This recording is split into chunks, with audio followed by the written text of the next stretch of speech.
I mean, given what you went through before the military, the journey of what you went through when you were in, now being at Yale talking about war, what do you make of the 20 years this country spent at war?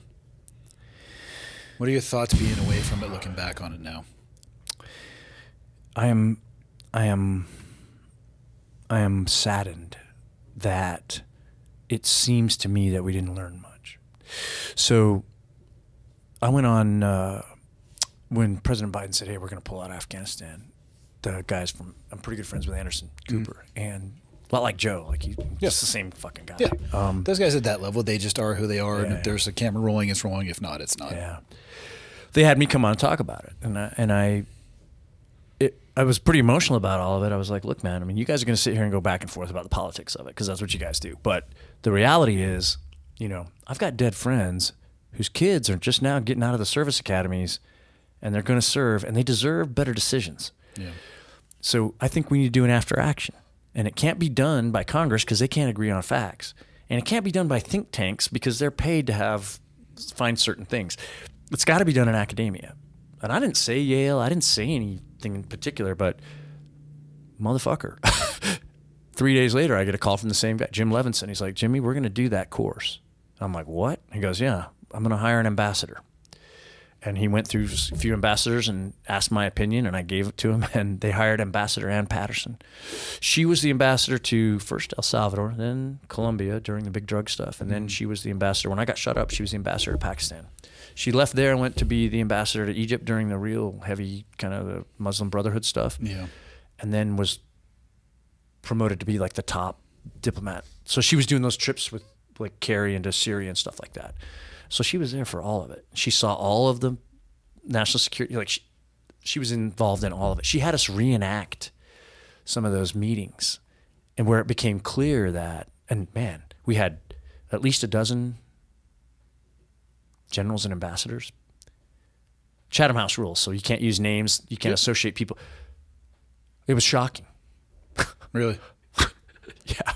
It was fucking shocking. What did the after action, what were the wave tops? Nothing is more important than presidential politics. So, for example, we talked about the surge. 2009, right around the time I got shot up, when McChrystal took. That's the fucking meeting that we reenacted. So we had a person, we had to draw names out of a hat. Person play vice president, person play President Obama, person play Secretary Clinton, person play General Petraeus, certain play General McChrystal. The woman who played Petraeus was a Muslim girl, Pashtun. Her family's from Pakistan, and she was fucking awesome. She was I really fought for her to be in the class. She was actually a chemical engineering major, who also got a Russian speaking certificate. Jesus. And in her off time, she was at the hospital helping the Afghan refugees get what they needed. Anyway, she played Petraeus. It was great. But in that, you could see it in that actual, and I was like, why are we doing this? It was clear.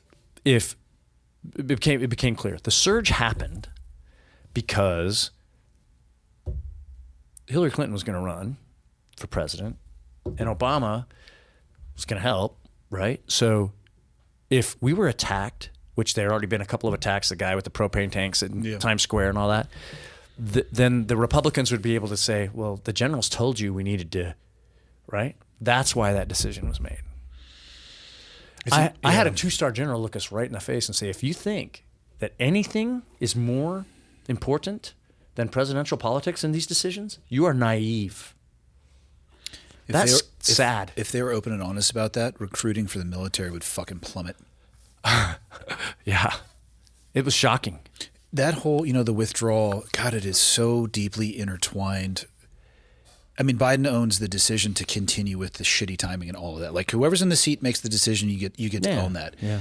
But anybody who thinks that didn't involve every administration before that, not having the fucking foresight to realize that this is going to have to end and we need to make some changes and we need to think about that, you can trace that shit all the way back. And again, that does not remove the responsibility from the guy who's in the seat, who's like, this plan isn't working. Let's fucking change the plan. I don't care I agreed upon a date, Yeah.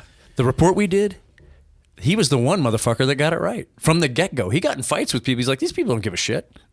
I'm paraphrasing. He was the one guy that called it. He's like, they're not, he did call it right. Although at the end, you're exactly right. It's way too it's how many? 4 different presidents. Yeah, It took us 4 20 years and 4 administrations. different presidents to beat the Taliban back into the Taliban.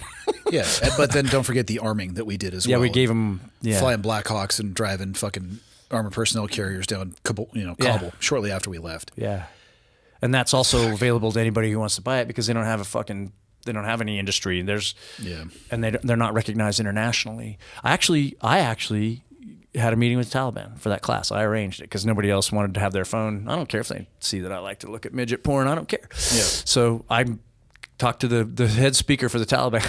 He was in Kabul. They had to fucking run a little generator. It was in the winter. It was right before Christmas. And I was really surprised. The ambassador said, yeah, I bet I know his talking points. I was surprised. He said, the United States just didn't understand that you got involved in a civil war. I'm like, well, we were attacked from your country. And he goes, yes. And we tried to surrender. And I didn't know that.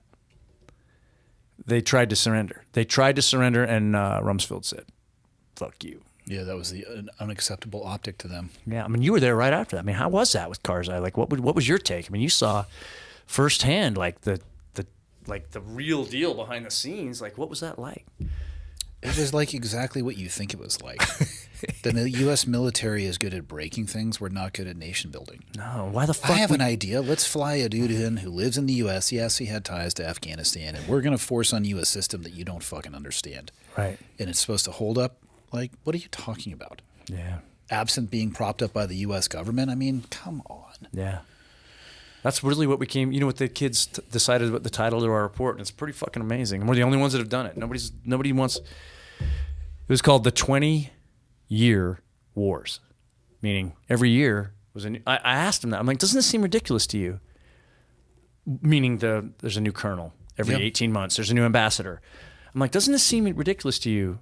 That these jobs are really only billeted for a certain small amount of time because these people are working their way up to leadership positions. But what does that say about our commitment to what's the continuity that there is none?